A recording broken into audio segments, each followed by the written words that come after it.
कौन हूं मैं? तुम न ये शरीर हो, न इंद्रियां, न मन, न बुद्धि।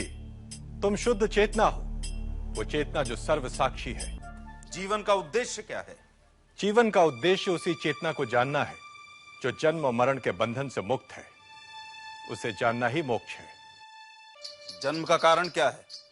अतृप्त वासनाएं, कामनाएं और कर्म फल, यही जन्म का कारण है। जन्म और मरण के बंधन से मुक्त कौन है? जिसने स्वयं को, उस आत्मा को जान लिया, वो जन्म और मरण के बंधन से मुक्त है। संसार में दुख क्यों है? लालच, स्वार्थ, भय संसार के दुख के कारण है। तो फिर ईश्वर ने दुख की रचना क्यों की? ईश्वर ने संसार की रचना की और मनुष्य ने अपने विचार और कर्मों से दुख और सुख की रचना की। क्या उत्तर दिया? क्या ईश्वर है? कौन है वह? क्या रूप है उसका? क्या वह स्त्री है या पुरुष? कारण के बिना कार्य नहीं। यह संसार उस कारण के अस्तित्व का प्रमाण है। तुम हो, इसलिए वो भी है। उस महान कारण को ही अध्यात्म में ईश्वर कहा गया है। वो न स्त्री है न पुरुष। उसका स्वरूप क्या है? वो सच्चित आनंद है। वह अनाकार ही सभी रूपों में स्वयं को व्यक्त करता है। वह अनाकार स्वयं करता क्या है? वह ईश्वर संसार की रचना, पालन और संहार करता है। यदि ईश्वर ने संसार की रचना की, तो फिर ईश्वर की रचना किसने की? वह जन्मा, अमृत और अकारण है। भाग्य क्या है? हर क्रिया, हर कार्य का एक परिणाम है। परिणाम अच्छा भी हो सकता है, परिणाम बुरा भी हो सकता है। यह परिणाम ही भाग्य है। आज का प्रयत्न कल का भाग्य है। सुख और शांति का रहस्य क्या है? सत्य, सदाचार, प्रेम और क्षमा सुख का कारण है। असत्य, अनाचार, घृणा और क्रोध का त्याग शांति का मार्ग है। चित्त पर नियंत्रण कैसे संभव है? इच्छाएं, कामनाएं चित्त में उद्वेग उत्पन्न करती हैं। इच्छाओं पर विजय चित्त पर विजय है। सूत्रधार, पर्दा गिरा दे।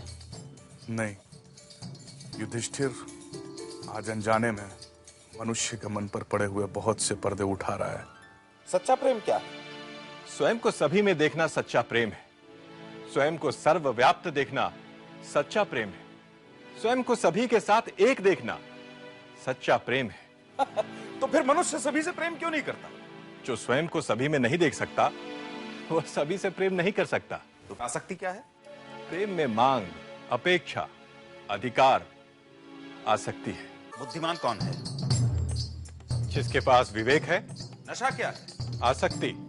चोर कौन है? इंद्रियों के आकर्षण जो इंद्रियों को हर लेते हैं, चोर है। जागते हुए भी सोया कौन है? जो आत्मा को नहीं जानता, वो जागते हुए भी सोया है। कमल के पत्ते पर पड़े जल की तरह अस्थाई क्या है? यौवन, धन और जीवन। नर्क क्या है? इंद्रियों की दास्तां नर्क है। मुक्ति क्या है? अनासक्ति ही मुक्ति है। दुर्भाग्य का कारण क्या है? मद और अहंकार। सौभाग्य का कारण क्या है? सत्संग और सबके प्रति मैत्री भाव। सारे दुखों का नाश कौन कर सकता है? जो सब छोड़ने को तैयार हो। मृत्यु पर्यंत यातना कौन देता है? गुप्त रूप से किया गया अपराध। दिन रात किस बात का विचार करना चाहिए? सांसारिक सुखों की क्षण भंगुरता। संसार को कौन जीतता है? जिसमें सत्य और श्रद्धा है। भय से मुक्ति कैसे संभव है? वैराग्य से। मुक्त कौन है? जो अज्ञान से परे है। अज्ञान क्या है? आत्मज्ञान का अभाव ही अज्ञान है। दुखों से मुक्त कौन है? जो कभी क्रोध नहीं करता। वह क्या है जो अस्तित्व में है भी और नहीं भी? माया। माया क्या है? नाम और रूपधारी नाशवान जगत। परम सत्य क्या है?